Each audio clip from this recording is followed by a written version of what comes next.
आपके लिए एक कहानी लेकर हाजिर हूँ। इसमें मैं बताऊंगी कि कैसे मेरी पहली टाका भिड़ा एक रिक्शे वाले से। कहानी शुरू करने से पहले थोड़ा मेरे बारे में जान लें।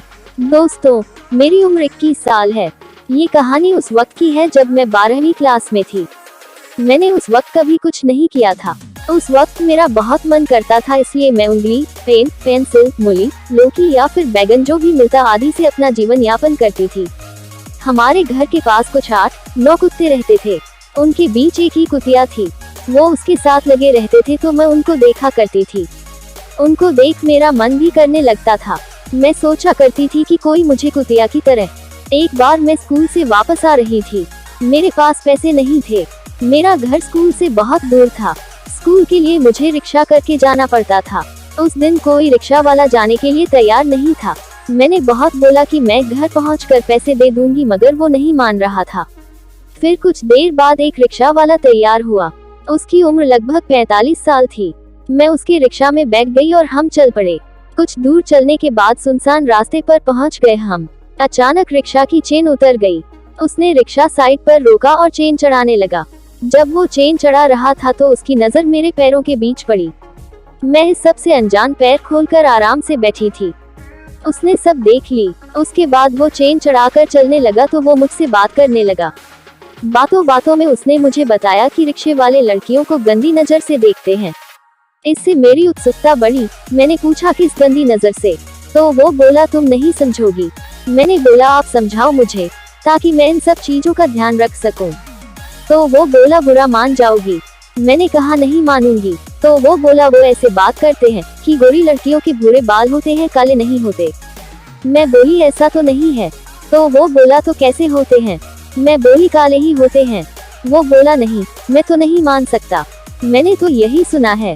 मैं जान गई थी कि वो जानबूझकर ये सब बातें कर रहा था, मगर मैं अब खुद चाहती थी कि वो ऐसी ही बातें करे।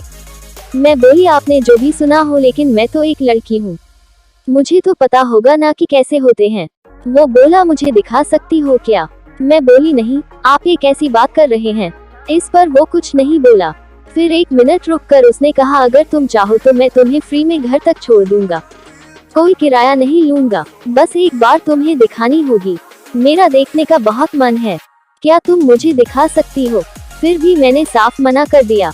वो बोला मैं तुम्हें बस कट उठाने के 500 रुपए दे सकता हूँ। सोच लो, अब मुझे 500 रुपए मिल रहे थे तो मेरे मन में लालच आ गया। मैं तैयार हो गई और बोली ठीक है, पहले रुपये दो। ये सुनते ही उसने रिक्शा रोक दिया और अपनी जेब में से 500 रुपए निकाल कर दे दिए। मैंने रुपये बैग में रख लिए। सड़क के पास ही खेत थे। खेत में सरसों उगी हुई थी। वो बोला खेत में, वहाँ दिखाना, यहाँ सड़क पर कोई देख सकता है। मैं अपना बैग वही रिक्शा में छोड़कर खेत में चली गई। मैं थोड़ी दूर जाकर बैठ गई। बैठने के बाद मैं दिखाई नहीं दे रही थी। मेरे पीछे पीछे वो आ गया और पास में बैठ गया। फिर मैंने शर्माते हुए दिखा दी। वो देखता रह गया। वो बोला बहुत अच्छी है, मैंने आज तक ऐसी चीज कभी नहीं देखी। फिर बोला अगर मुझे ये तरबूज दिखा दो तो मैं और 500 रुपये दूंगा। ये बोलते हुए उसने 500 का नोट मेरी तरफ बढ़ाया। मैंने बिना सोचे नोट पकड़ लिया। फिर उसने मेरा पूरा काम निपटाया। फिर वो कपड़े पहनकर बोला पहले मैं बाहर जाता हूँ, फिर तुम आना। ये बोलकर वो रिक्शा के पास चला गया। कुछ देर बाद मैं भी सड़क पर चली गई। वो बोला तुम गर्भवती हो सकती हो, इसलिए कल मुझे मिलना स्कूल के बाहर, मैं तुम्हें दवाई दे दूंगा। मैं बोली ठीक है। फिर उसने मुझे घर छोड़ दिया। दोस्तों, मुझे उस दिन पहली बार एहसास मिला था। अब तक मैंने सिर्फ फिल्में देखी थी और बातें ही सुनी थी, मगर आज मैं एक्सपीरियंस लेकर आई थी। सच बताऊं तो ऐसा लग रहा था जैसे जिंदगी में नई बहार आ गई है। ये थी मेरी कहानी। आपको कैसी लगी कमेंट में जरूर बताएं। अगर हमारे चैनल पर नए हो तो सब्सक्राइब करो। मिलते हैं अगले वीडियो में।